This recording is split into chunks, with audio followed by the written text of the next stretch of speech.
I'll be riding alone, but soon as I get home, you gon' ride till infinity. I'll be sliding alone, but soon as I get home,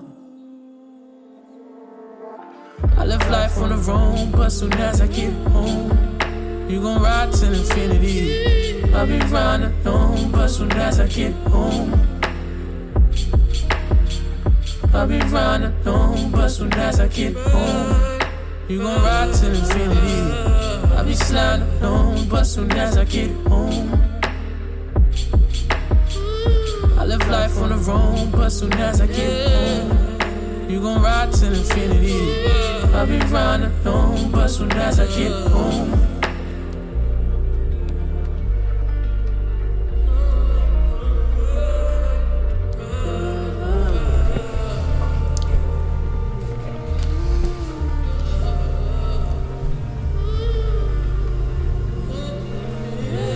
Hello mọi người, chào mọi người đến với channel của mình. Nếu mọi người lần đầu đến tên của mình thì mình là Michael. Mình là một tân sinh viên đang sinh sống và học tập tại thành phố Hồ Chí Minh. Đã từ rất lâu rồi, kể từ lúc mình đăng cái video chiến dịch Bình Thuận ra, cái video dài tận 1 tiếng của mình. Cái video đó mình edit tận 30 ngày để hoàn thành xong cái video đó. Từ lúc mà mình bắt đầu lên đại học thì mình thừa nhận là đã ít làm video lại, không có còn kiên trì như trước nữa. Có thể đó là một cái khoảng lặng để mình bắt đầu mình xem lại mình thiếu những gì. Tại vì bây giờ mình xem được rất nhiều người khác cũng làm vlog như mình, nhưng mà người ta lại hơn được vậy. Các bạn có thấy thì cái chất lượng video đã có thể là tăng lên một xíu. Bây giờ mình đang dùng một chiếc camera khác, không phải là iPhone 8 Plus nữa. Đây, để cho mọi người xem. Wow, không thấy gì hết. Đây, mình sẽ cho mọi người xem trên chiếc camera của MacBook Pro bố mẹ của mình nha anh em. Wow, giờ đây là chiếc camera mình đang xài. Đây là GoPro 5. Nó cũng ra đời từ 2016-2017 rồi, cũng gần chục năm rồi chứ.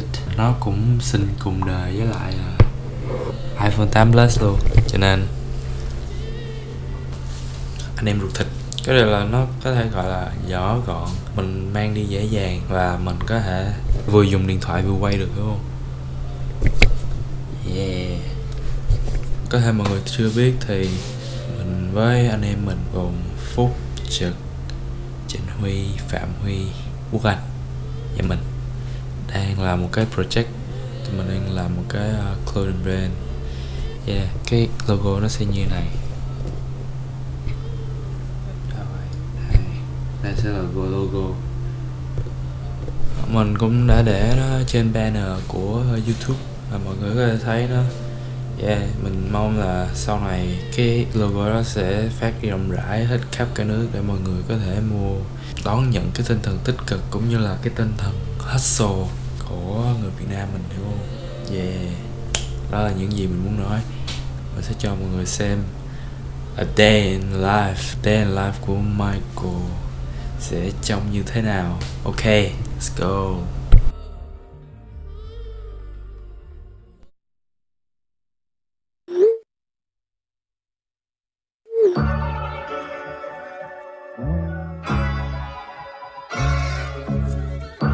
That shit definitely go. Gotta get it how you live, man. Everybody talking about R&B shit. I'm just talking me shit. You know me? You mean that? I gave it all for a fantasy. Is anybody gonna remember me? If I go tonight, I doubt the world will change. I just pray they don't forget my name. These the game rules I can't lose. When it's all said and done, will I still be cool? Spent like 10,000, 20,000, 30,000, 40,000. How much I'ma spend profiling? She come in and compliment my closet. Fuck her on the floor like I don't give a fuck about it. Your judgment get clouded when you clouded. My opposition wish I'd stop smiling. My family wish I'd stop wildin'. I'm still on the east side smoking with my OG, cause they the only ones that really know me. I was fucking superstars when I was 19. Shit we did, you won't believe me. Now I'm at the turn up looking lonely. Then they wonder why I'm quiet at them house parties, cause everybody see me. Throw some blunts and hit her once and now she need me. Her nigga wanna be me, yeah, but they don't know I'm fighting demons. I feel like dying every season. I've been swimming in the deep end. All my bitches know I'm leaving at some point, whether there's a reason or not. Don't try giving me reasons to stop.